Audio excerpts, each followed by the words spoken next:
Bonjour à tous et à toutes. Donc aujourd'hui, on va parler dans cette vidéo de la gestion de l'agenda et du temps. Donc on va commencer par la définition de la gestion. Donc la gestion, c'est toutes les méthodes qui sont à notre portée pour gérer notre matériel, notre temps, nos tâches, puis tout en fait, qu'est-ce qu'on a à faire dans notre vie quotidienne.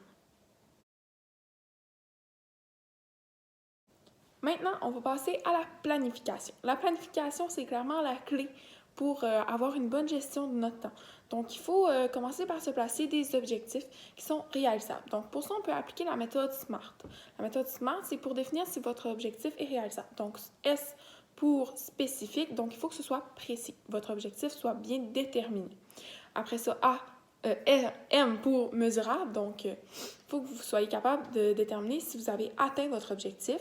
A pour attrayant, parce que si tu n'es pas motivé à faire ton objectif, tu ne feras pas un travail de qualité.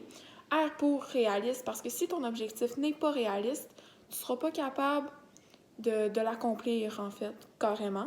Puis temporel, parce que c'est important que tu sois capable de le réaliser dans le temps dans le laps de temps, dans le fond, que tu t'attribues à cet objectif-là. Il faut aussi déterminer les périodes que tu vas allouer à l'accomplissement de chaque objectif.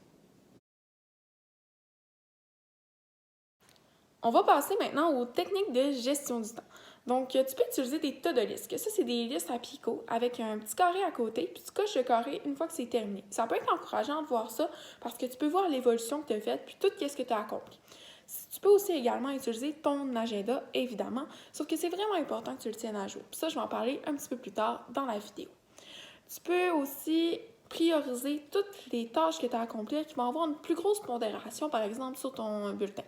Si tu as un examen à faire, par exemple, en maths, puis un autre en anglais, puis tu sais que ton examen de maths, il vaut, je sais pas, moi, 50% de ton bulletin, ton examen d'anglais, lui, en vaut 5%.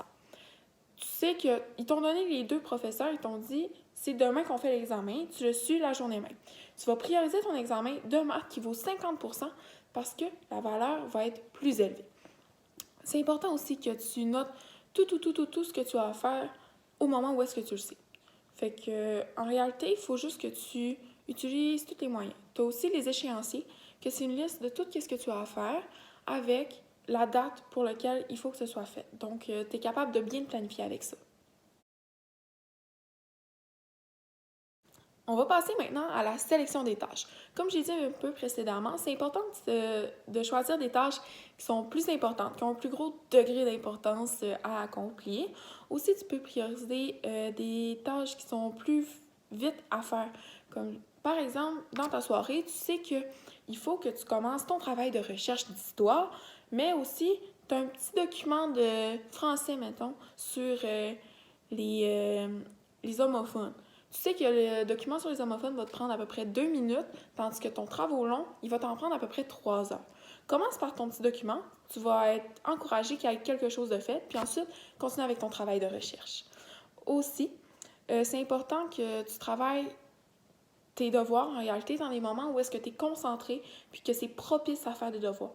Si tu travailles à minuit, par exemple, tu es fatigué, tu as ta journée dans le corps, puis ton cerveau, il en a déjà entendu beaucoup. Donc, c'est mieux de travailler en arrivant chez toi que de travailler plus tard dans la soirée quand tu commences à être fatigué. On va parler maintenant de la procrastination. Donc, la procrastination, c'est en fait la façon de tout remettre les tâches qu'on a à faire à plus tard. Donc, on va remettre à plus tard une tâche qu'on trouve peu attrayante, difficile, qui demande beaucoup de concentration, par exemple, parce qu'en réalité, ça ne nous tente pas de la faire. Donc, c'est important de ne pas procrastiner parce que la procrastination constitue, et d'un, une grande source de stress parce que si tu arrives, par exemple, la veille de la remise d'un travaux et que tu l'as pas commencé, tu vas commencer à paniquer parce que, justement, c'est pas fait, puis tu sais que tu dois le remettre.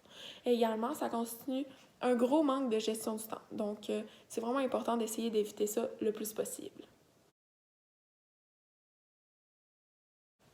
On va parler maintenant de la motivation. Donc, pour faire un travail, c'est important d'être motivé. Parce que si tu n'es pas motivé, ça ne te tentera pas de faire le travail puis tu vas procrastiner. Donc, c'est pour éviter la procrastination.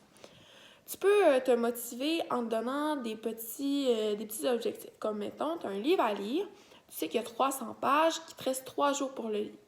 Tu te dis, bon, ce soir, je vais lire 100 pages, puis après, je me donne le droit d'écouter un épisode de ma série, par exemple. Donc là, tu vas être motivé, donc ton travail va être de meilleure qualité et il va s'effectuer. Tu vas avoir plus de facilité à le faire dans un temps plus court que ce qu'en réalité tu as alloué. On va passer maintenant à tes objectifs. Donc, c'est important que tu aies des objectifs, comme j'ai dit précédemment, qui sont réalisables et réalistes en réalité.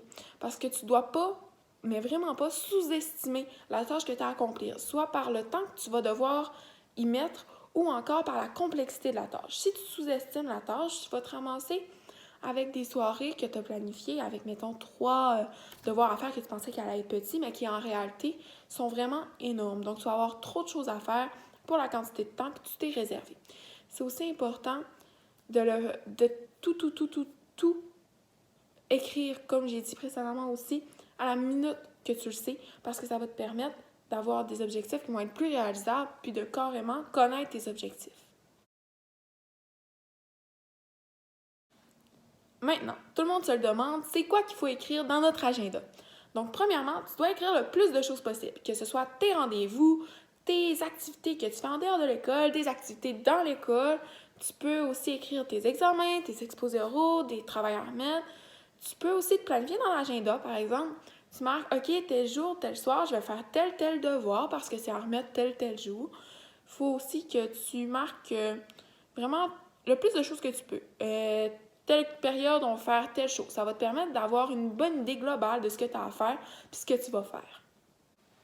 Un autre petit conseil aussi que je peux te donner, c'est pour t'encourager puis te motiver, de rayer à chaque fois dans ton agenda ce qui est fait. Mon examen est fait, je le raye, c'est fini. Ça va te permettre aussi de passer à d'autres choses puis de vider un peu ton esprit sur ce que tu as fait à ce moment-là. Pas sur la matière que tu as appris, mais vraiment sur le stress que tu avais avant ça.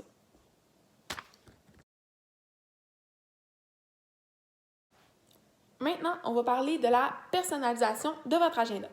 Donc, l'agenda, c'est important de le personnaliser parce que si ton agenda, tu l'aimes, tu le trouves beau visuellement, puis tout ça, ça va te tenter d'y écrire des choses, puis ça va te tenter d'en faire bon usage. Donc, tu peux le personnaliser en écrivant des petits dessins, des petites citations, changer ta police d'écriture pour quelque chose que tu trouves beau, mettre de la couleur. C'est vraiment important parce que souvent, avec nos yeux, c'est avec ça qu'on va décider si le travail nous tente ou pas. Donc, si tu te fais une belle planification pleine de couleurs, tu vas sûrement être plus tenté à faire comme il faut ta planification que si elle est toute grise ou noire puis que toi, t'aimes pas ça le gris et le noir. Comme dernier point, c'est important de mettre en évidence des dates importantes. Par exemple, tu peux mettre en évidence avec du fluo, avec un petit dessin, une petite flèche, un petit astérix, tout ça pour mettre en évidence quelque chose qui est important. Comme une date d'examen, une date de remise de travail, ça peut être une activité que tu sais que tu dois te préparer pour ça. Donc, chaque chose qui est important à savoir et que tu retiennes, tu dois mettre ça en évidence pour que visuellement, tu regardes ton agenda, puis, oh, j'ai ça à faire tel jour, puis que ce soit facile à trouver.